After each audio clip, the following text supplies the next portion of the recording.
go off of that. Yeah. Normally I'm like, welcome to the Cyber Vault. I'll be like, hello, thanks for joining us at RSA like I did last time. But I'm thinking, thanks for joining me in my office.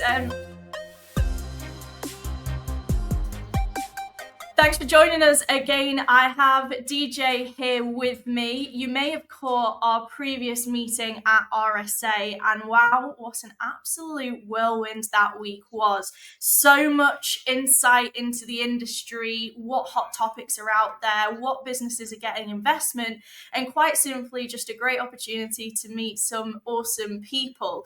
DJ, it's great to have you back. Sadly, not in person this time, virtually, but I know we're going to cover a little bit about kind of what happened last week, and I suppose some key highlights that are probably worth talking about off the back of what the predictions were for the week. And let's kickstart, because RSA is very sadly over, although the respite was arguably needed after those busy few days.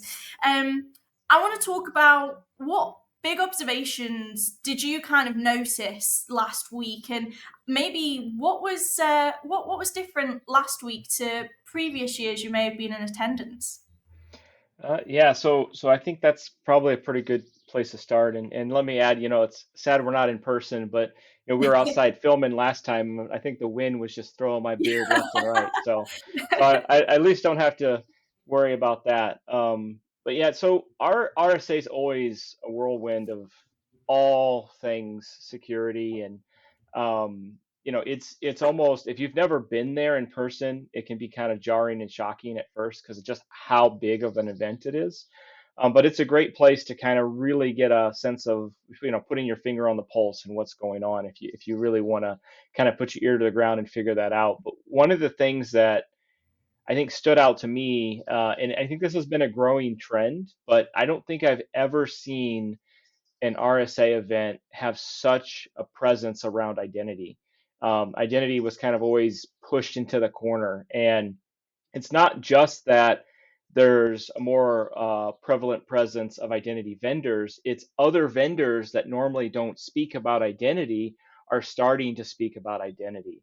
I had a lot of conversations with quite a few vendors that primarily focus on network security, data security, and we're having identity related conversations as it pertains to their realms. And I think that shows kind of a convergence of identity and security finally starting to be in the same conversation. And I've made this comment on many other postings and other articles over the last year or two, is that the feeling that they're starting to come together in that conversation felt like it was happening. And RSA kind of felt like an amalgamation of that, a manifestation of that, because I could go to almost any vendor, and as I'm learning about what they do, you can see the identity angle in which they're concerned about.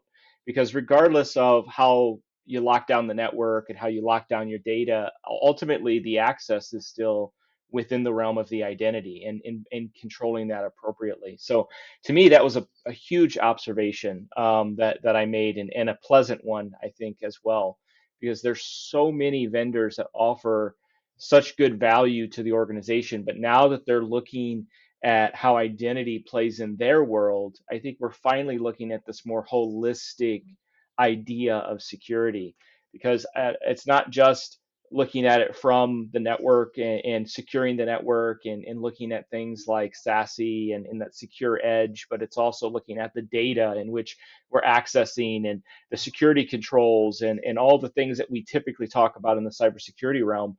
And then it's almost like identity is becoming the interwoven fabric between them and how this is all coming together. So that's my I would say major observation. There are quite a few others, but we could probably touch on those as time allows or in another session. No, absolutely. And I really agree with you there, because it was like a consistent buzzword that I was coming across, but people were actually kind of, I don't know, taking it seriously. And you kind of mentioned something there. I think the holistic thing, everybody seems to want a unified platform, and I'm pretty sure we may have talked about it before. But I suppose kind of the hot thing being that it's actually being recognized and taken seriously. And I think sometimes people always just looked at the fact you had like big vendor names, that were kind of just leading the way, and they were identity. Whereas now, actually, you've got all these smaller kind of like, actually, you've got non-human identity, or kind of, you've got all these different other ways that you need to, I suppose, integrate it, that so many businesses are like, yeah, okay, like we need to have this as an extension, or let's do the typical, why don't we acquire one of these startups and embed them into our kind of, I suppose, existing solution. And maybe kind of where we can start then is one thing that you talked about and kind of predicted was the non-human identity kind of being a bit of a hot topic, and absolutely it was. I think, I mean, the marketing some of these booths were doing were absolutely top tier and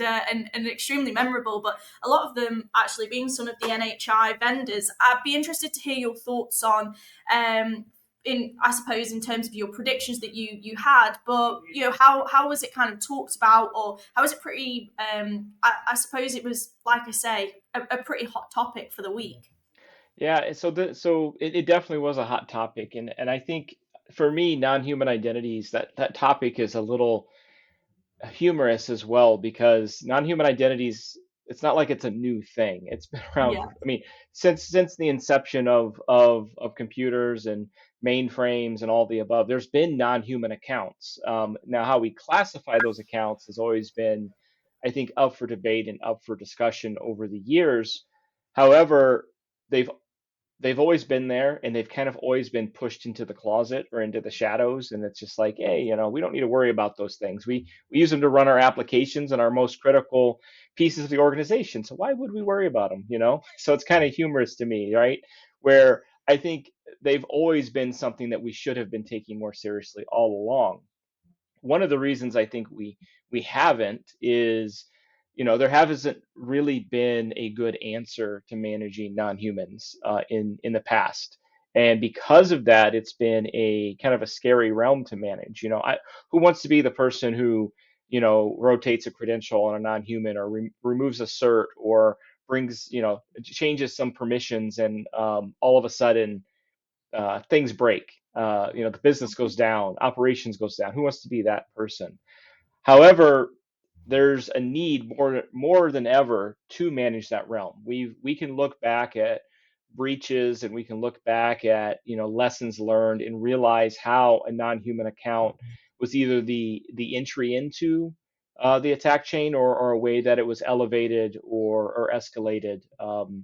And all that being said, we finally have entered an era, I think, that people are looking at non-humans as something that needs to be managed. And there are finally vendors providing, I would say, better than ever, not perfect, but better than ever solutions to manage non-human identities. And one of the key things that I think is always funny when I'm going through the expo floor, or talking to vendors, is we'll say non-human identities, but we don't really categorize what we mean. And for anyone listening, non-human identities is a very large category. There are many types, and one of the other things that is bringing non-human identities to the forefront is, AI, agentic AI, all these agents. There's all these new things that are bringing up, really cool discussions to the forefront, but still the same problems exist. How are we going to manage it? How are we going to track it? How are we going to lock it down? How are we going to control it? So I think there's a lot of things feeding that fire. But yeah, when you go to a vendor and they're just saying non-human identities, we do it all. Well, I would ask a few questions as to, what type of non-human identities and how they're managing it. Are we talking the governance? Are we talking the control? Are we talking life cycle? Are we talking a whole new era of conversation? So yeah, it's something that I've kind of predicted would be a big topic, and it is a big topic. But I also want to kind of proceed with caution that it's still a little bit of a convoluted topic. It's always been yeah. there for sure. It should have always been important, and we should have had better solutions all along. Now that we're getting better solutions to discover and to manage, it's still convoluted from the general discussion of what are we trying to manage? What kind of non-humans? And you mentioned earlier about platforms. Platform play is not always the answer for everyone. Sometimes we need to find solutions that are going to be the best fit for the use cases and the requirements and the needs of that organization. And if that happens to all fall into a platform, that is awesome. However, because non-humans, as an example, have so many different categories, you're going to be hard pressed to find someone who's going to manage all of them end to end to the level of maturity that I think is going to add value to your organization. And this is as of, mid 2025. Maybe in a year from now, that's not the case because there are some really cool things that vendors are doing to move that needle. But that's a conversation and a hot button item. I think I could keep rambling on, but I'm gonna bite my tongue and kind of pause there because hopefully I answered your question. But I feel I'm on the cusp of starting to kind of rant on that one for a little bit. So No, hey, it's a big topic, and sometimes that's the exciting thing about kind of when you're getting kind of hot products come to market that are needed, but it's still that evolution piece. It's still early doors, and it's exciting. There's going to be a couple of trailblazers that are really going to define what this vertical looks like in security, and it's an exciting time if you're one of those. And what I also want to touch base on is we didn't actually kind of get to cover this last time we spoke, but this is another huge topic in security right now, and that's data security, and with that and the integration of AI, and there's so much going on in that space, and it was definitely another big kind of thing that we were just seeing being talked about a lot of, again, those words just being posted all over kind of vendors and their Mhm. stalls. So I'd be interested to kind of close out on your, what you saw there, what your thoughts are, and maybe any takeaways that you got from RSA from kind of the, I suppose, that data security side. Yeah, that's a good observation and a good item to bring up because if you really look at it, if you want to take this to a very high level kind of philosophical layer, I mean, all bad actors are after is data, right? And that's the end result. It's our data, it's our information. And now, obviously, they want to use that for more nefarious things to get financial gain, damage reputation, et cetera, et cetera. But it all kind of leads to that gold mine of data. And yeah, and we talked about the convergence of identity and security and the secure edge and networking and but the objective, right, of the bad actor is getting to some sort of data that could be leveraged across the organization to do whatever, or even outside the organization. And when we look at in the past, the way we've looked at data, whether it's through like data loss protection or look at insider threats, because obviously the insider threats are another actor that we should be considering, there hasn't really been a super deep identity conversation with that. So identity security has kind of always been in this very reactionary mode in the past, right? You're moving a lot of data from point A to point B. Let's see what's going on there. Or you're accessing data and you've already done X with it. Let's see if that's appropriate. You're moving stuff to OneDrive or whatever your cloud drive flavor of choice is, and that's a big no-no. Like there's policies, and we're investigating.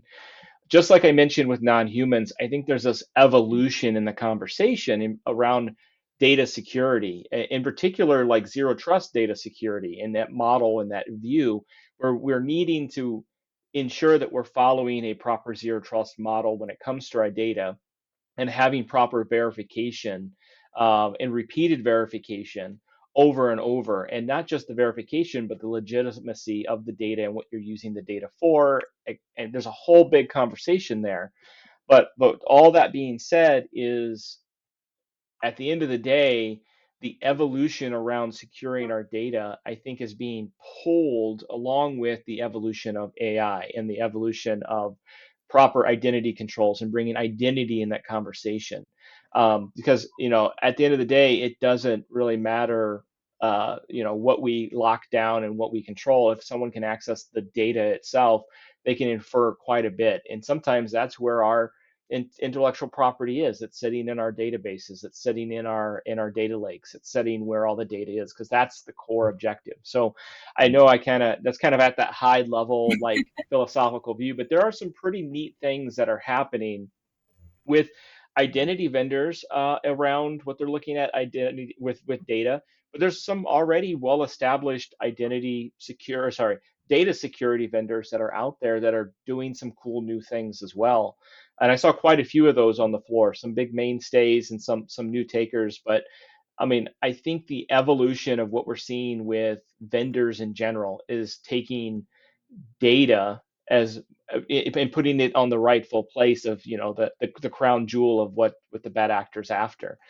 So it's pretty cool. I mean, there's some pretty cool vendors out there doing some cool things, and I think that identity vendors on the other side are doing their due diligence to try to track down to the data.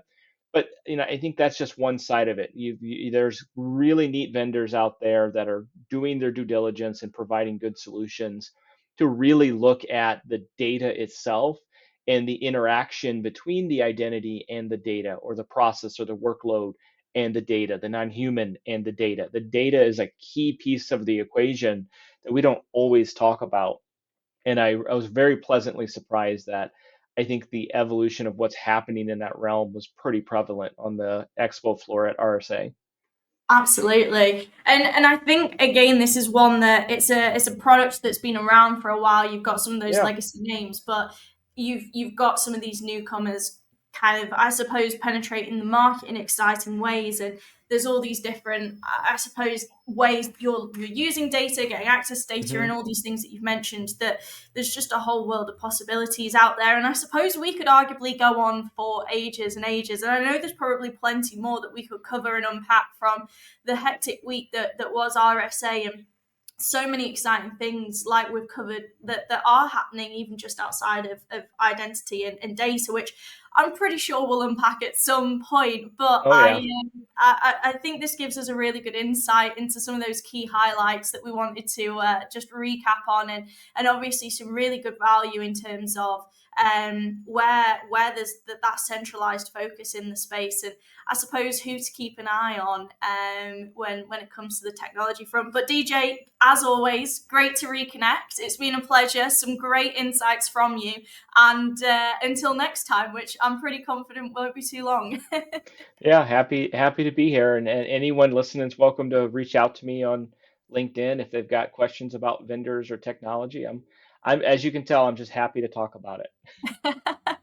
Hey, we absolutely love the passion, and I think that's what's important here. But no, it's been great, and yeah, like I say, I'm sure we'll be back again soon. All right. Thank you.